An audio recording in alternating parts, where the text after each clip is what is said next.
would be good to have this professor. And this guy is so talented. He is a professor of divinity.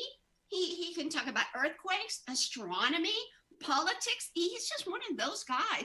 But okay, well, let's for today, for the most part, talk about earthquakes and natural disasters. Like, why would you live by the San Andreas Fault? I don't understand it. So I say, let's bring in our special guest, the professor, not the nutty professor, the really smart professor, Kirk Messick. Professor Kirk Messick, where are you? There he is. Hello. Hi. Can you hear me okay? Well, did you hear that? Paul said you're a very professorly looking person, which... Oh, thank you. I try my best. Well, I clean up good for the camera anyway. You do. You're looking good today. I mean, are you going to go? You're in Bloomington? I am in Bloomington, yes. Oh, well, Bloomington's a beautiful place, much fun. So I acted there 40 years ago or more. Wonderful. In the traveling company of the Trojan Women. Oh, okay. Were you at the auditorium? By the people there. It was so sweet. Everybody was so nice. And I wasn't quite used to that. But I got used to it pretty quick. And now we're back in Indiana.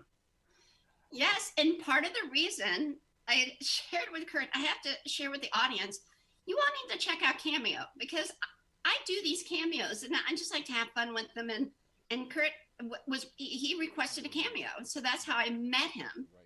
And then he's like, oh, well, I teach this class. I'm like, you teach what class? Earth science. And he teaches a lot more of that, astronomy, earth science, and he does all these things. But my last class to get my bachelor's degree, it took me forever, was that earth science class. And that earth science class is what got us to start thinking about moving to Indiana, because it scared me to death. I was so scared after that chapter on earthquakes, and I'm living in LA, and I'm like, oh no, I got to get out of here. Gil Simon did that too, the great playwright. He said it's a posh way to die, and he left. Yeah, well, you're much more likely to have an earthquake in LA than you are in Indiana. That is certain. That is certain. So Kurt, tell us how likely, was I wrong? Was I just being a fraidy cat to be scared to be living in LA, or was I onto something? I felt like I learned a lot in that class. Well, there is a much higher propensity for earthquakes in a place like LA, really anywhere on the West Coast. So you'll get all the way up from Alaska, all the way down to Mexico. You have earthquakes and you have volcanoes, such as Mount St. Helens in Washington. Those are all caused because the North American plate is pushing up against the Pacific plate, and they're pushing against each other. And that's sort of what's caused the mountains to be there. But that shifts every now and then. And whenever that shifts, you get earthquakes. And when you're living in the middle of the country, like Indiana, or really anywhere in the Midwest, there aren't those kinds of plates that are shifting back and forth. The nearest next plate is in the middle of the Atlantic Ocean. So we're pretty safe. That's not to say we don't have earthquakes in Indiana, because we'll have sort of pressure ones, but we don't have them with near the frequency, or for the most part, nearly the intensity that you're going to get in LA or San Francisco, places like that can really shake it up. Well, Kurt, we have 3 guests at the end of the show, and I'd love for you to stick around if you would. Kind of let's scare them. one is in San Francisco, one is in LA, and one is in San Diego. I wanted to... You're cruel. No, I'm just so giddy to be out of there. Look, I mean, we have a ton of friends there, and it's the entertainment capital of the world, and we will go there and stay at a lovely hotel when we're there. And this, what's great about that? If it starts to rumble, we can take the key, throw it down, and get the heck out. Or it's a lot harder if you've got a home that you're trying to get your valuables or a dog or whatever. But if you're in a hotel, you still may go down. You saw the movie San Andreas. That's another scary movie. It's like, oh, good grief. I'm old enough. I saw the original Earthquake. I know that. I saw Charlton Heston go down the sewer and all of that. Oh, that one too. Yeah. It's very scary. But do you remember the earthquake in San Francisco years ago? I do. I actually had a friend who was in the baseball stadium when it started shaking for the World Series. So that was quite something. I've had enough. No, go ahead. Please. Oh no, I you're have our a, guest, please. well, I have a number of friends who relocated who are in the entertainment business to Vancouver, thinking that would be safer. And I told them it's still on the Pacific coast. It's still where the plates are bumping up. You just haven't heard as much, but it's coming for them too. Eventually it will. There was a relocation in the, I think it was 1904. That one, there happened to be the greatest singer who ever lived, Enrico Caruso, who was singing. And what happened was, it shook him out of bed, ran out in his nightdress, you know, and scared to death. And he said, "I will never come here again." And he was in the street, you know, and this was, to lose that man would have been a national tragedy. Oh, definitely. I have to tell you that it started with the class that you teach. Unfortunately, I didn't have you as a teacher, but the teacher was good enough, and the class was good enough to scare me out of California, or at least start making plans. And you know, I've got a husband that's big time in the entertainment business, so I knew that wouldn't be an easy sell. You know, and we had a beautiful place. She and, did it behind me, behind my back. Well, I started. I said, "Where would we go?" She said, "It's already bought." Well, already picked out. I already have my. I shouldn't let her play with money. But the second warning to me was the earthquake in LA or in California, 4th of July. And remember that? Oh yeah. What was 2 years ago? So that was 4th of July, and I was on the 11th floor. And it started shaking. No, first it was like boom, boom, boom, boom, like shaking like this, you know, and then it started going back and forth, back and forth. And the 11th floor isn't even like, you know, 20, 30, or 40. I mean, that would be much worse, but it was bad enough. And I'm like, I'm going to die. This is so bad. And, you know, and when you're an Indiana girl, you're not used to that. So that was the second warning. And then the third was Paul and I were together. And it happened again. I'm like, all right, we're out of here. 3 times you're out. We are out of California. Paul didn't even know it yet, but I did. But we are out of here. And well, what you were experiencing there are actually 2 different kinds of waves in a typical earthquake. There are pressure waves, and that's the sort of just the back and forth that you were describing. And then there are secondary waves that are sometimes called sinusoidal waves. I have to say that to prove I have degrees in the subject. Sinusoidal waves go like a sine wave up and down. And if you've ever seen a video of the bridges that are sort of doing all these wavy things and falling apart, that's the real destructive part. Because a lot of buildings are built to withstand the sort of the shake and bake, the back and forth kind of shake. But the sinusoidal waves that are twisting, that puts torquing forces on things. Anything can crumble under that. And that lasted a lot longer than the shaking like this. Yeah. What, can you say it again, Kirk? Because I always butcher everything. Sinusoidal wave. Yes. Great. It basically means like a sine wave, sinusoidal. But definitely, I may have missed that on the test, but I did get in the class eventually in the end. But I was so scared with that part of the class. But at least got me to Indiana. But you know, that lasted a long time. I mean, that lasted longer like than the short shakes you're talking about. Oh my gosh, and it was so frightening. Yeah, and the thing about the different waves is some of them will go all the way through the earth, and we can register those all around the planet. But just like a wave in a pond, if you throw a pebble into a pond, the further away you get from it, the less intense it is. There are literally thousands of earthquakes on the planet every single day, but most of them are just so light we don't even feel them. Professor, there is one defense against this. And what is that? You don't know it. I probably don't. It is. It's a good prep. You know, it's like doomsday prepper. This is our prep and moving to Indiana.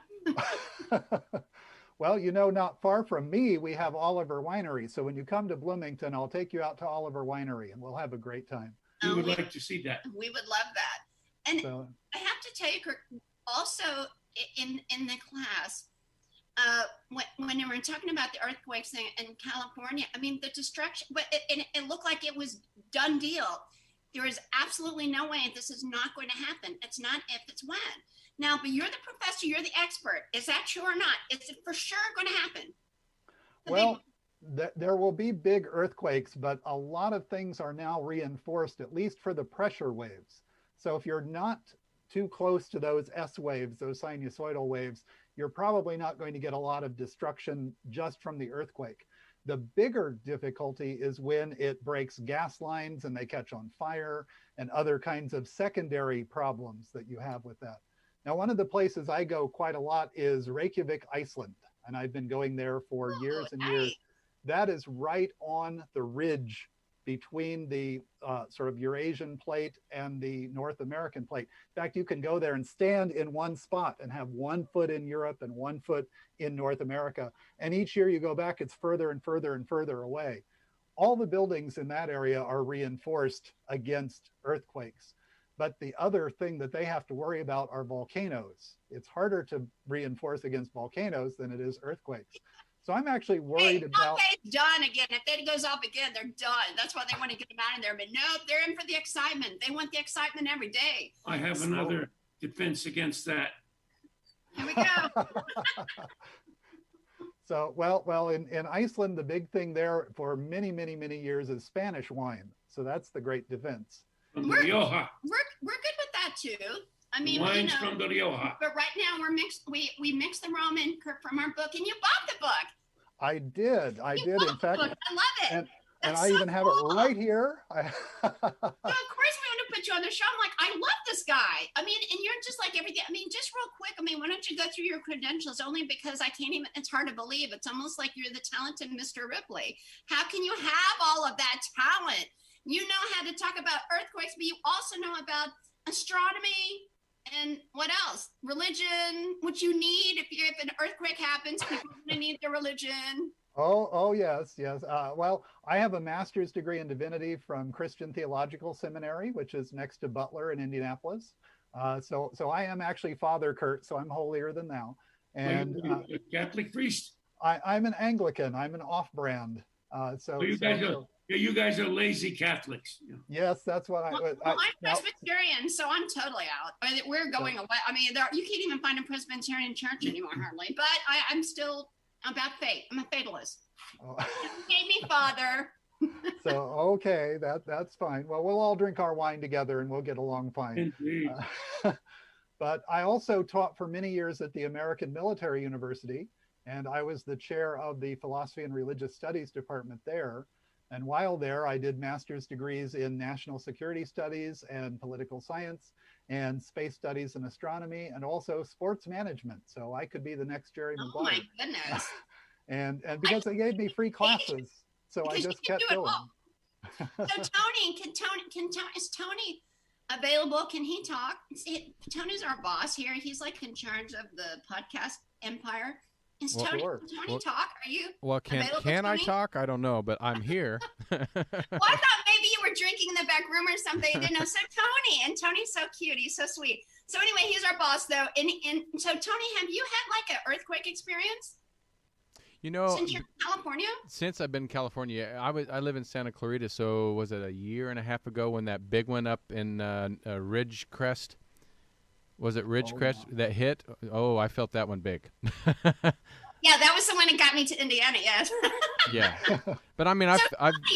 Go ahead. You should talk to Kurt, his father, and he has all these things. He'd be a good podcaster. I'm just saying, no pressure. But Tony was like saying, "Do you know interesting people?" And you can, but you still have to do our podcast when we ask, okay? Oh, saying you'd be a great podcaster. You have all these things anyway. But I was just wondering, Tony, I thought it'd be good to bring that up, and I wondered if you had an earthquake experience as well. Yeah, I've had several. I've been here almost 20 years, so I've felt several earthquakes, small ones, nothing that made me have to go change my diaper, but definitely the one in Ridgecrest was the one that woke me up a little bit. Well, we'll be back to California often, but in a hotel, so we can make a quick getaway. Right?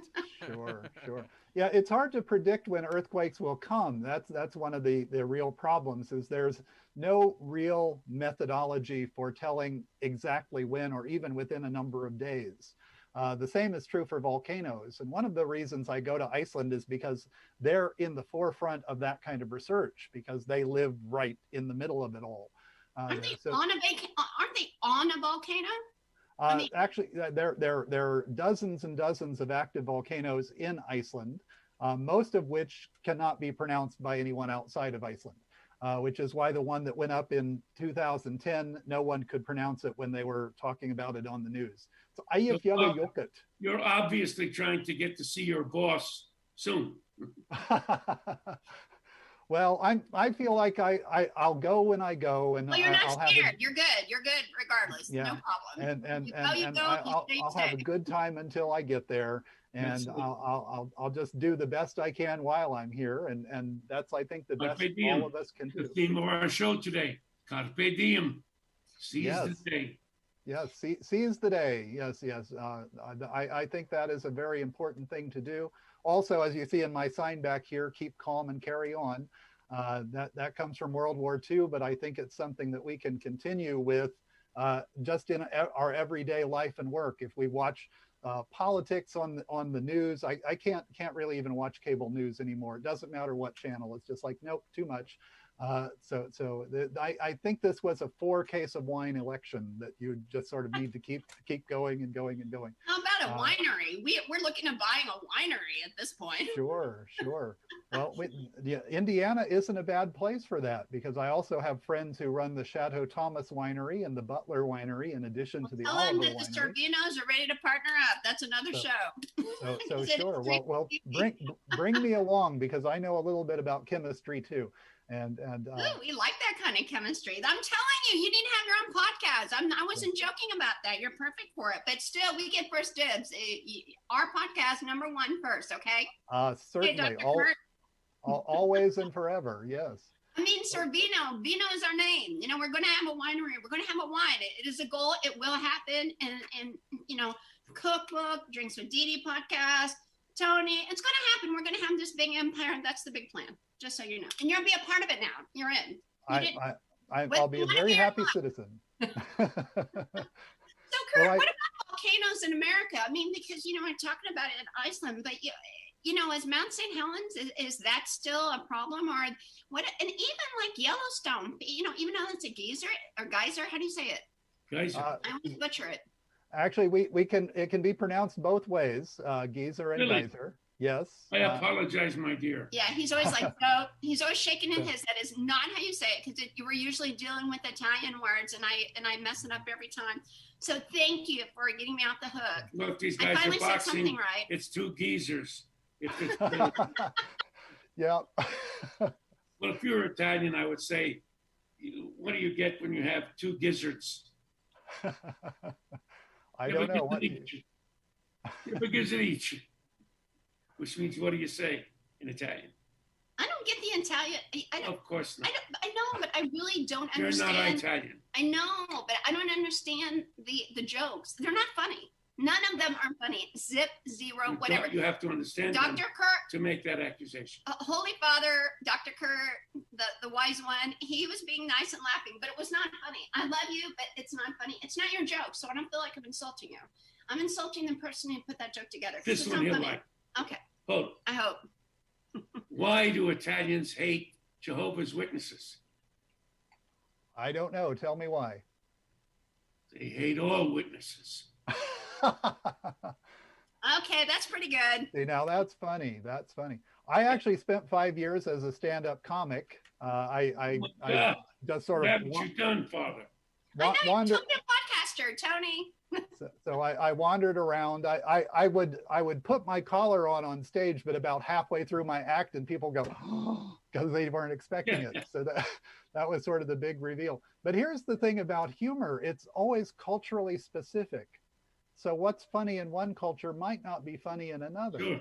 And that's why you can't make a universal judgment about humor from someone else. It's funny for you. It's funny for them. So that can be true also across different genders and across different generations as well. Sure.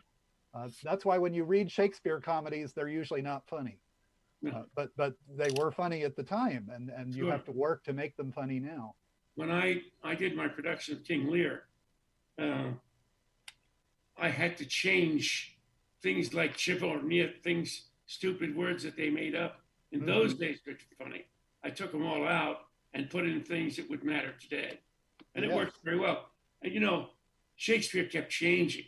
We don't know if Lear was bald or Lear had it, because the fool says, in thy bald head, and then he says, thy locks, you know. So we don't know.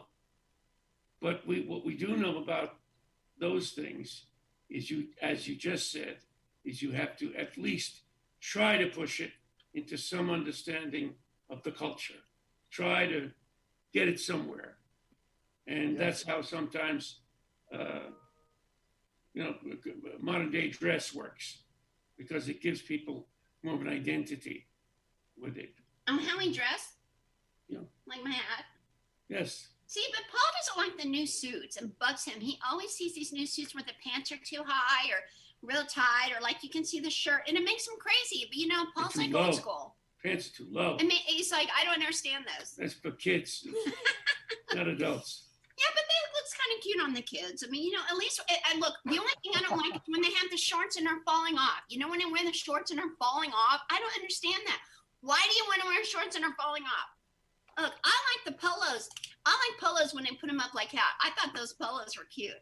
You know, I like the 80s stuff because it's happy. You know, that's, you know, and that's part of like the podcast. I just want happy. If it starts to go downhill, and that's why I thought, let's talk about earthquakes and about how you need to live your life in case there is one. And then tease my friends at the end that all live in California. So we can talk about it because we're in Indiana. I mean, but you know, I'm like, you guys are going to die. Joking. They know I love them, and we go back. You know, look, we're back in LA all the time because Paul's in entertainment business. I am to a tiny degree, and it's great. But I've got to tell you, before we go to, you know, our crew, our earthquake crew, Cali crew, I think it's frightening. I think I really was scared to death, and I really was motivated to get out because of that. Because in the class, I was seeing what was going on under the earth, and it's for real. It is. We've got these big convection bubbles that are bubbling up around, and that's what causes the plates to shift around. You know, we're the only planet in the solar system with these plates that move around. So we're constantly surfing on the magma. And well, I wish, you know, look, California is great. The entertainment business is great. I hope it stays. I just keep thinking about, did you see the footage of when Clark Gable was shooting a movie? And everything was falling apart. Have you seen that, honey? Where everything was falling down, and because they were shooting something, and the earthquake actually happened. And then, and that was San Francisco, I think. And then, you know, what happened when they had the ball game years ago, and everything. It just seems like it seems like San Diego gets the worst of it. So I'm asking you, before we get to our California crew, which is northern, middle, and southern, if you had to guess. And I know you don't know, really, nobody knows. But if you had to guess, where do you think the big one will hit? Do you think it'll be northern, southern, middle? Any idea? Well, the Bay Area seems to get it more often and more dramatically than Southern California. But it's sort of like the stock market.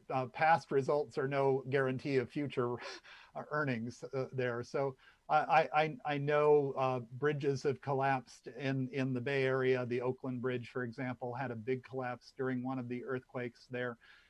But really, I think it could happen anywhere, because not just the San Andreas fault, but several other fault lines that are there. Now, in LA. Yes. And really you can, I mean, you can get them all the way up the coast, because it's the same basic tectonic structure that leads all the way up to Mount St. Helens in Washington, and then all the way up into Alaska, where we've got other mountain ranges and volcanic activity. And just because they're not that active right now doesn't mean that they can't be very soon. And we've got rumblings going on, and not just in Washington. So where do you think, if there was a big earthquake party, where do you think it would be? Well, I keep wondering if at some point we're going to have one somewhere in the Midwest in the New Madrid fault, which is not. Oh, thanks a lot. But it's not one of the plates shifting there. So you're not going to get a lot of the S waves. You're not going to get a lot of those twisting waves. You're mostly going to get the pressure waves, and you just rumble around with those, and you survive. But I had an earthquake experience maybe about 12 years ago. I was just napping on my sofa, and I thought a truck had overturned outside because the whole house shook. And it turned out that was an earthquake, but it actually, I could hear it outside. That's why I thought there was a truck outside, because it gave an audio signal outside when it happened. But there wasn't any real damage to speak of, even though it was powerful enough to do that. So you're still safer in Indiana. We want you in Indiana. You're still safer here. Oh yeah, for sure. But I'm aware of that, and you don't want to be in Evansville or Memphis. Isn't that the problem? One of those cities are going to get it if it really hits Memphis or Evansville. Memphis is considered to be a target because there was a time where there was an earthquake that shifted the flow of the Mississippi River. And it didn't shift the whole river, just locally, but that could become a floodplain. And the Army Corps of Engineers has looked into areas around Memphis and Arkansas and southern Missouri and all of that area there, and determined that there's not a lot they can do. So you're sort of taking a risk by. Yeah. I told you. You just got to party. Look, that's what this episode is all about. Don't worry about it, because you're going to get it or not. It doesn't matter. It's not up to you. It's up to the powers that be. And I know, Father, you want to say it's just totally up to God. I get that. But some people listening may not get that. You can talk to them. They can. And actually, we will let them know how to contact you if you want. You might not want that. Social media. But still, as Presbyterian, I'm a fatalist. I think we're going to get what we get, and just don't worry about it. And that is why it's like, even though I say, well, that's why I moved to Indiana, because I'm scared to death about it. So, Father, in your particular class of divinity, you don't have confessions, do you? Oh yes, we do have confession. In the thing, and Father, bless me, God. Yes. I can imagine. Hold on. Okay. I can imagine it's okay. You have 2 Manhattans and 3 whiskey sours, and the rest of it, just enjoy. But the Anglicans drink like the Catholics, right? Oh, certainly. Are you drinking something? Remember, I said we need to do a toast. So, what are you drinking? So, well, right now I've just got my little Gatorade Zero here. Oh my God! I know. You don't have. Oh no! Can you believe it? You get away with it because you're going to take us to Oliver Winery and the other winery or whatever. So we'll let you off the hook. But come on, you're Anglican. They let you drink like wine, have the crackers, the whole thing, right? Catholics drink too. I know. They're the big drinkers. What are you talking about? It's My drink of choice is actually gin and tonic, Bombay Sapphire. So I'll do that. Tanqueray, Beefeaters, Boodles, I'll have all of those. And a good scotch now and then. Oh, we have a place here in Bloomington called the Irish Lion. And it's got every scotch you can imagine, every British and Irish beer on tap, all sorts of wonderful things. So yes, come when you come to Bloomington, we'll go there too. We'll hit the Oliver Winery, and then we'll go to the Irish Lion, and then we'll figure out what opera is playing at the music school, and we'll just make a whole day of it. Another podcast. That's another podcast, which will be amazing. So I know you're not an EMT guy, or I know you're not like a fireman or whatever, but if you had one word of advice dealing with earthquakes and volcanoes, or things like that, what would you say? Bless me, Father, for I have sinned. Well, especially if it's volcanoes, it's like run away very fast. Done, right? There's no chance. Finished. That's about all you can do with that.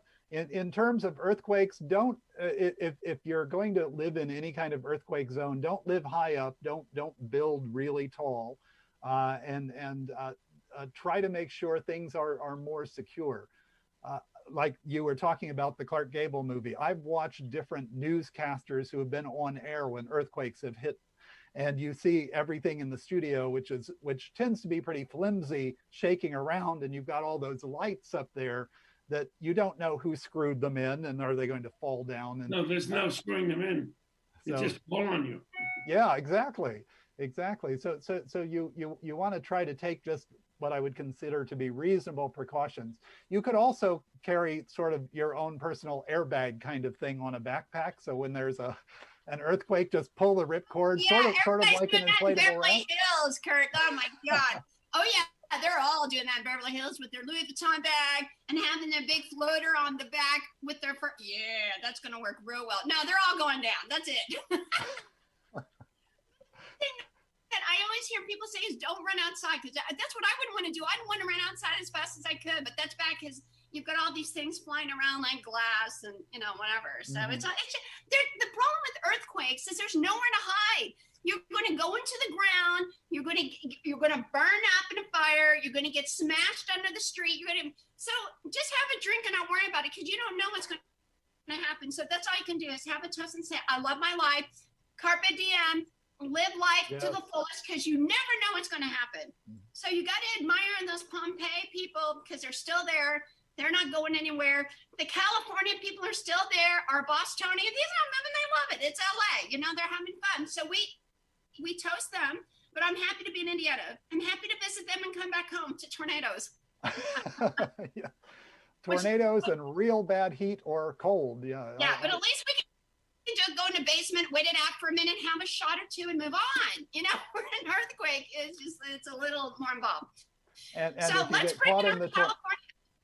So and if you get caught in the tornado, you end up in Oz. So there you go. Which is perfect. I'm good with that. That's perfect, right?